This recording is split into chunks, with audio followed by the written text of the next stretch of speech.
On August 29, 2025, David Finkel returned to Washington, D.C. to document and analyze Donald Trump's so-called federalized National Guard presence in the nation's capital. In this video, Finkel closely observes the deployment, questioning their true purpose and authority. While these soldiers appear in uniform and on display, their role in addressing crime, homelessness, and public safety seems limited, serving more as a neighborhood watch spectacle than an effective security force. Finkel raises pressing questions about the political implications of this deployment. Are these troops simply symbolic, meant to reassure or intimidate the public? Or could their responsibilities expand as we move closer to the 2025 election cycle and Trump's escalating totalitarian policies? For now, they remain largely powerless, pulled away from their homes, families, and civilian careers, left to serve as a visible reminder of Trump's control over Washington. This video provides on-the-ground footage, commentary, and analysis of Trump's use of the National Guard in D.C., exploring themes of government overreach, militarization of public spaces, and constitutional rights. Watch until the end for Finkel's conclusions, and join the discussion in the comments. Are these soldiers harmless bystanders, or the beginning of something much bigger?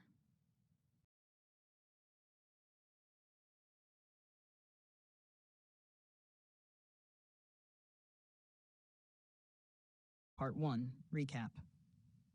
In earlier videos, I began investigating the presence of the so-called federalized National Guard here in Washington, D.C.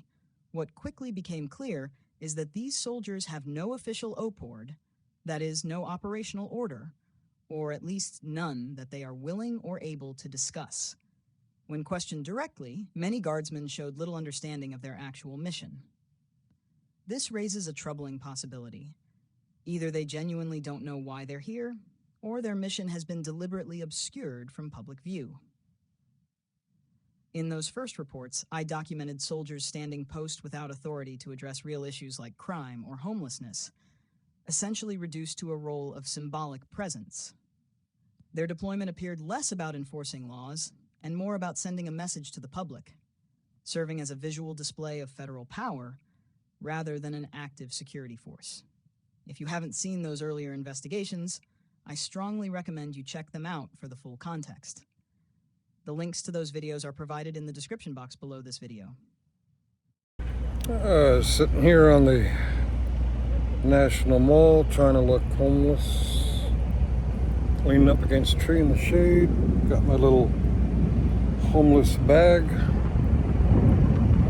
Let's see if these guardsmen are supposed to chase off homeless. I don't know. We'll see. Part 2. Demonstration Observation. On August 29th, I returned to the National Mall here in Washington, D.C. to test whether Donald Trump's federalized National Guard was actively enforcing his so-called war on homelessness. To do this, I staged a simple demonstration by appearing as though I were unhoused, resting on the mall, sitting quietly with no destination. I wanted to see if these soldiers would intervene, question me, or attempt to remove me. The result was telling. They did nothing. Despite Trump's rhetoric and the visible presence of these guardsmen, there was no enforcement, no engagement, and no effort to address what the administration has labeled a crisis.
your reporting lady, but they have no authority. They're not going to do anything.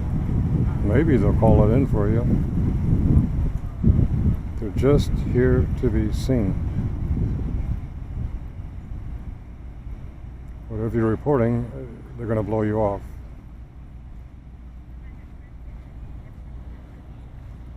Now, what is she pointing out?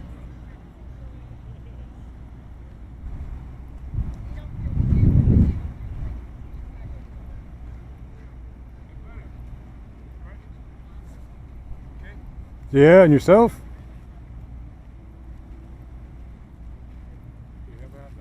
Oh no, thank you. I'm good. You sure? Yeah, oh yeah. Good? Stay groovy, man. Something to drink?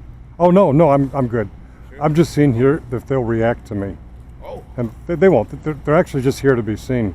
She just reported something to them, and there's nothing they can do. she's a crazy person. She's a crazy person. Oh, No, okay. the press. Oh, press. Okay. She don't interview people like you. I mean, No. She interview things that go. Yeah. Whatever they do. But I was just seeing if you was okay with it. Oh, thank you. No, I'm good. Hi, sir. How are you? Yeah? Living the dream?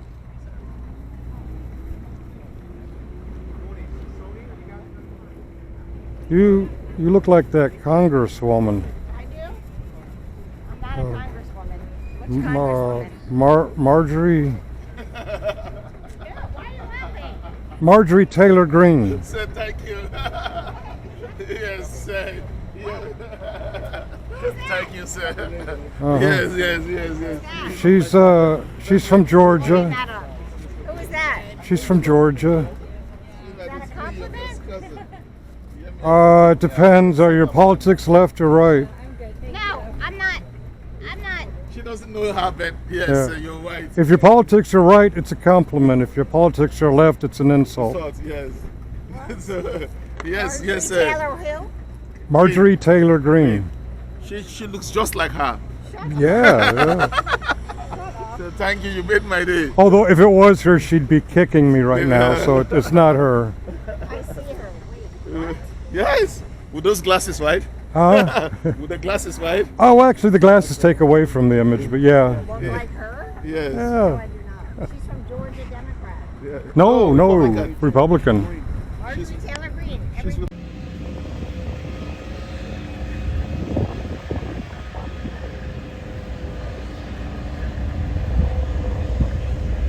Part 3, Weapons Without Bullets. As my observations continued here in Washington, D.C., another pattern began to emerge. The weapons carried by these National Guardsmen, though highly visible and intimidating at first glance, appear to serve more as props than as functional tools of enforcement. Based on repeated encounters and careful observation, I've come to the opinion that many of these rifles are in fact unloaded, carrying no live ammunition. If true, this reinforces the idea that their deployment is about appearance over substance. The soldiers project the image of force, yet without bullets, their weapons are powerless, much like their authority here on the ground. They cannot enforce laws, they do not intervene in crime or homelessness, and now it seems they may not even have the means to act in a real emergency. This leads us back to the central question. Is this truly a security force, or just political theater staged for the public eye? From what I've witnessed so far, it appears these guardsmen are being used not as defenders of the people, but as actors in a carefully crafted display of control.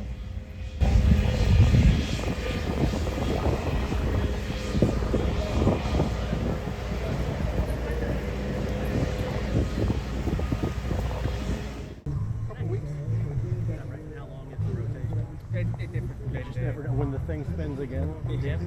All right. Thank you. Thanks, you too. Your magazine's empty.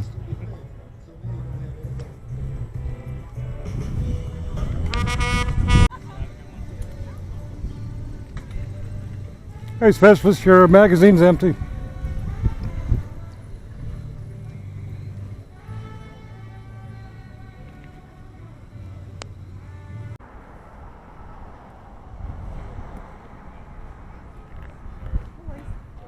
Hey, your magazines are empty.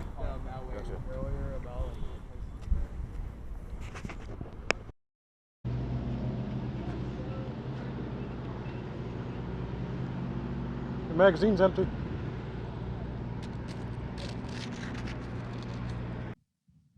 One of the most striking observations I've made involves the weapons themselves.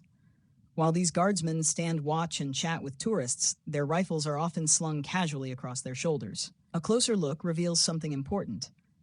No rounds, no live ammunition, just the shell of a weapon meant to give the impression of authority. Pointing this out to passersby is revealing. Tourists are often surprised, even a little embarrassed for the soldiers once they realize that the intimidating presence is hollow. For the guardsmen themselves, it can be an awkward moment. They are caught between projecting strength and admitting that their weapons are essentially props. This not only underscores how powerless their role truly is, but also highlights the waste of manpower and resources at play. Instead of serving their communities or families back home, they are being used as part of a political display, standing in public, armed with empty rifles, to sell the illusion of control.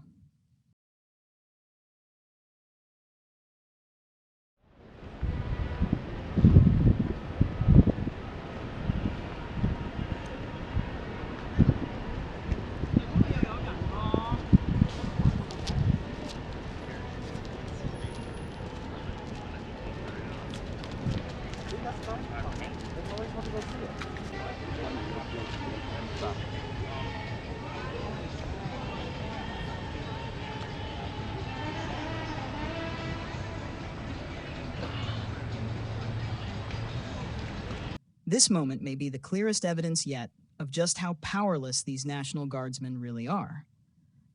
At Lafayette Park, directly across from the White House, and inside one of the most tightly restricted airspaces in the entire country, I conducted a simple test. Using a remote controller, I pretended to fly a drone, an act that, in this location, is a serious federal violation. The guardsmen saw me immediately. They pointed me out, whispered among themselves, and even tried to shadow my movements. But here's what matters. They never approached, never questioned me, never acted. Instead, they passed the observation along to uniformed Secret Service agents, who casually dismissed the report as if it wasn't worth their time. If these soldiers cannot act in the shadow of the White House, under supposed federal orders, during an obvious security breach, then what authority do they really have? The answer is none. They are not enforcers of the law, not protectors of the people, not defenders of the Capitol. They are simply actors on a stage, deployed for optics and politics.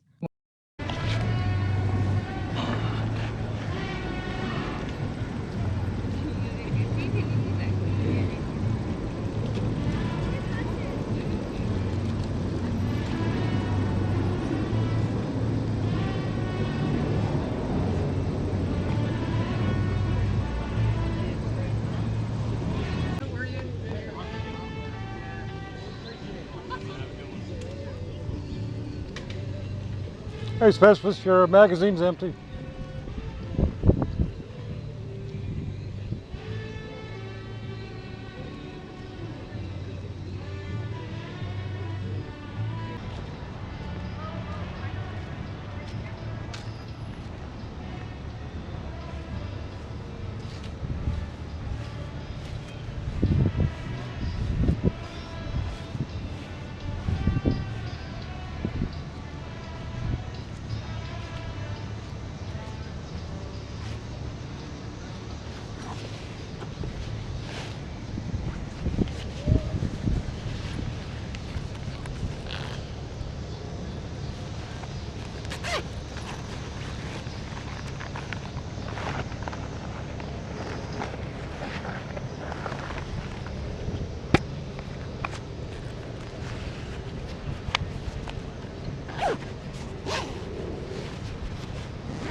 That's why what kind of protection you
And Dolly Madison, the one thing she grabs from the White House as she exits is this painting of George Washington.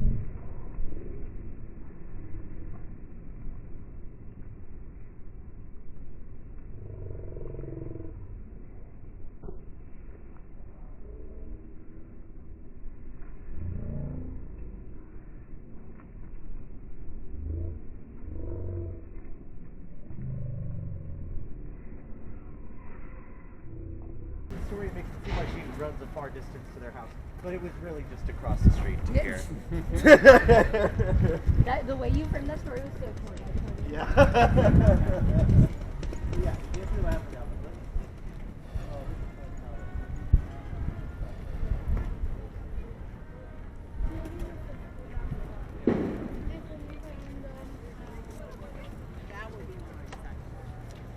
go walk around or walk down.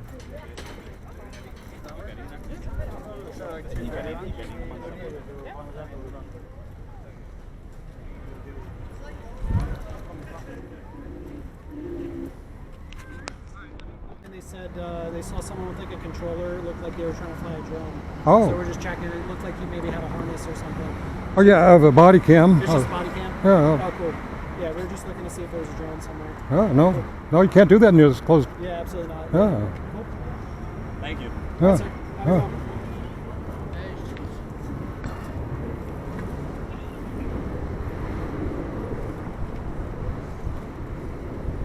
Good afternoon, specialist. Good afternoon, cadet.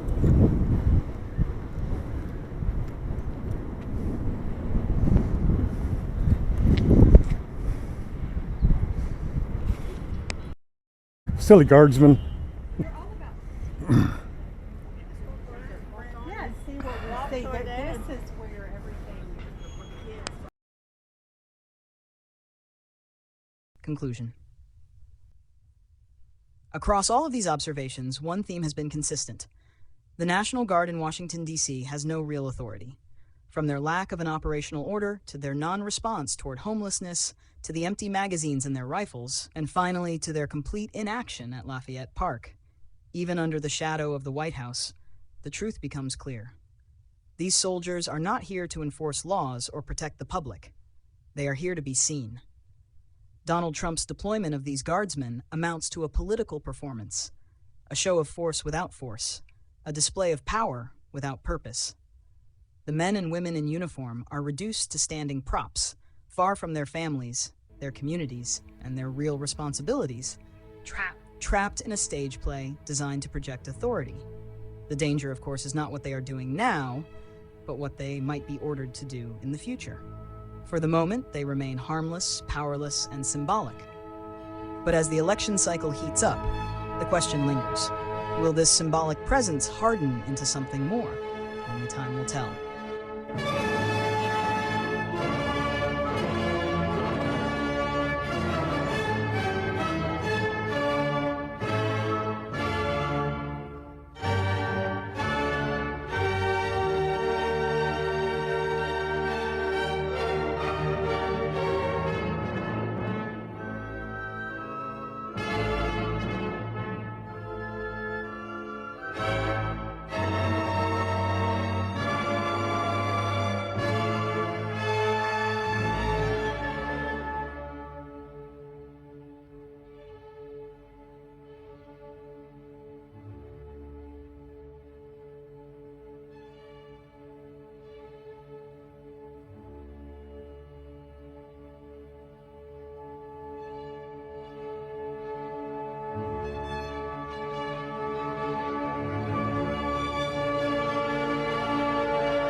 Götterfunken, Tochter aus Elysium. Wir betreten feuertrunken, himmlische dein Heiligtum. Deine Zauber binden wieder, was die Mode streng geteilt. Alle Menschen werden Brüder, wo dein sanfter Flügel weilt. Deine Zauber binden wieder, was die Mode streng geteilt. Alle Menschen werden Brüder,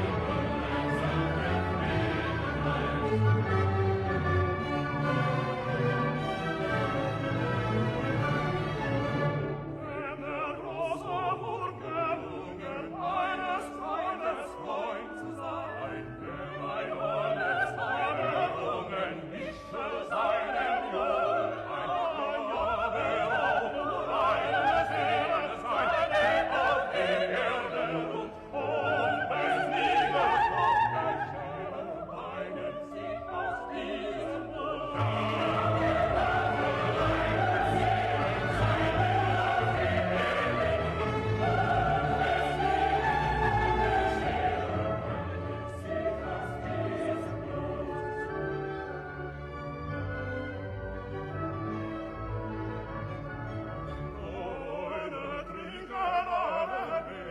An dem Riesen